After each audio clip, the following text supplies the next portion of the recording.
First, let's talk about fertilizer. So I keep my plants fertilized on a pretty regular schedule. My flowers, I'm actually not as good about fertilizing, but as far as things go in my garden, like with my vegetables, I do try to keep them fertilized on a consistent schedule. Now, I like to use a general purpose fertilizer, or even just really a tomato fertilizer works great for all of your vegetables in your garden. Keeping your plants fertilized is basically just going to keep them strong and healthy. That way they can deal with any kind of stress that your environment puts on them. Secondly, let's talk about where you plant your garden. For me, I don't plant in full sun, basically because I don't have a lot of full sun areas that have good access to water. And secondly, I actually think the plants benefit a lot from having some late afternoon shade when our temperatures are the hottest. Now, my vegetables do still get probably 6 hours of sun, but really not much more than that, and they thrive. For example, right now, as you can see, we've got some sun here in the corner, but the back and then up here is shaded, and then over to my tomatoes is already shaded, and it's about 5 o'clock in the evening. So when it doesn't get dark here till around, 8:39, this garden is already shaded from 5 on. Something else I've learned is that full sun on the packet or on the plant tag doesn't necessarily mean full sun in your area. I've had a lot of plants that say full sun. I put them in full sun here and they just don't thrive during our hottest summer months. I move them somewhere where they get a little bit of shade, especially in the afternoon, or even if it's like some morning shade, just enough to cut down the total hours of sun that they get, and they do much better. Thirdly, mulch. Probably the most important thing you can do in your garden to help your plants. And not only does it help your plants, but it helps your soil, the soil structure, and so many other things. You guys, mulch your gardens with whatever. I like to use hay, or I'll use rock, or an actual, wood mulch in my flower beds, although we have termites around here pretty bad, so I try to stay away from wood mulches in my flower beds that are up against my house, unless it's something like cedar, stuff like that is better. It deters them a little bit more.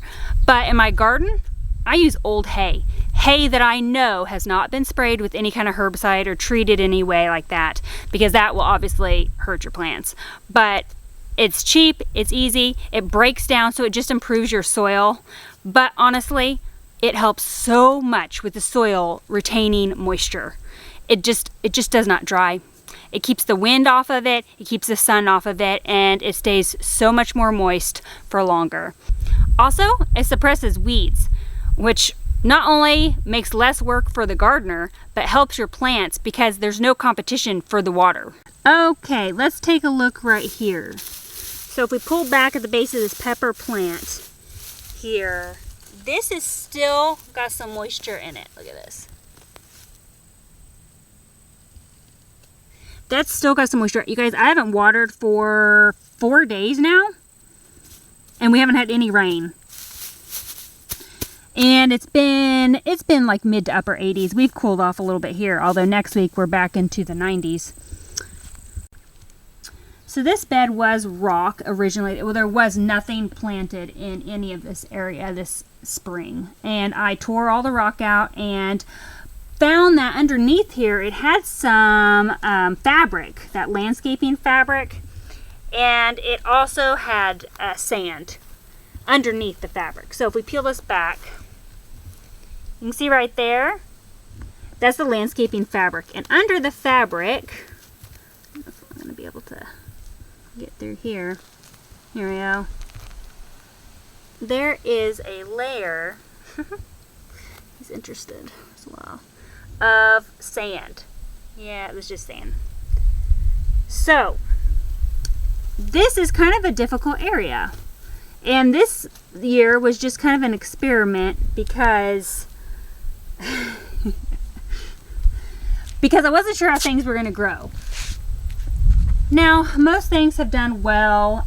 Like this yarrow has really done well. This creeping thyme, you can see, is starting to spread out here. So those things are great. But I knew that some things would struggle, and some things really did struggle. The chamomile didn't love it here because the roots have a few inches of soil, and then they hit about 2 inches of sand. So it's really, really good draining. You know, the water drains really great here, but it also gets dry so quickly. I water daily when it's hot here. I mean, daily. Even when it's mid-80s, I've been watering still daily.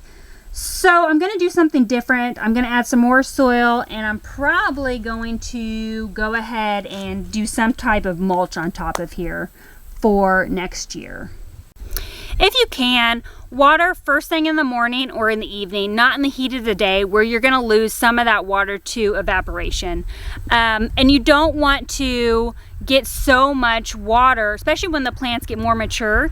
If you're watering from overhead, a lot of that water is just going to fall on the leaves, and it's not going to actually make it down to the roots. So try to water at the base of your plants, whether that's just by hand or if you have some sort of drip soaker hose system.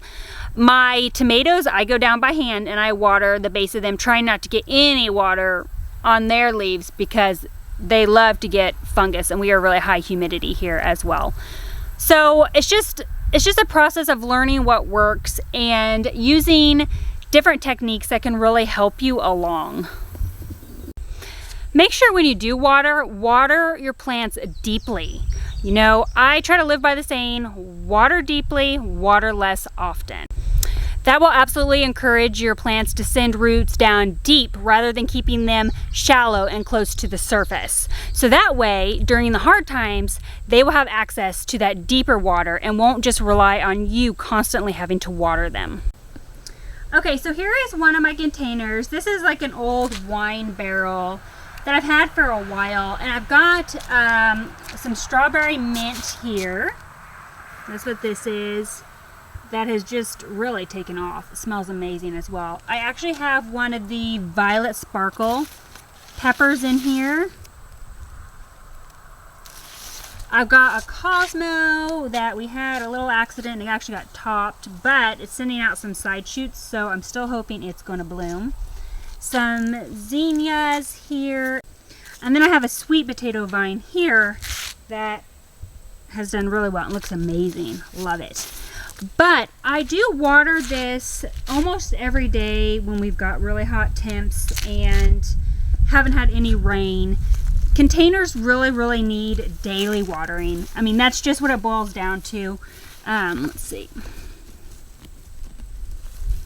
See, this is still moist, which is awesome. I watered yesterday. It's not soaking wet though, it's moist. So I will water it again tonight and continue until we get rain. Basically, that's just the way containers are. If you can set up a drip system to them, that's awesome.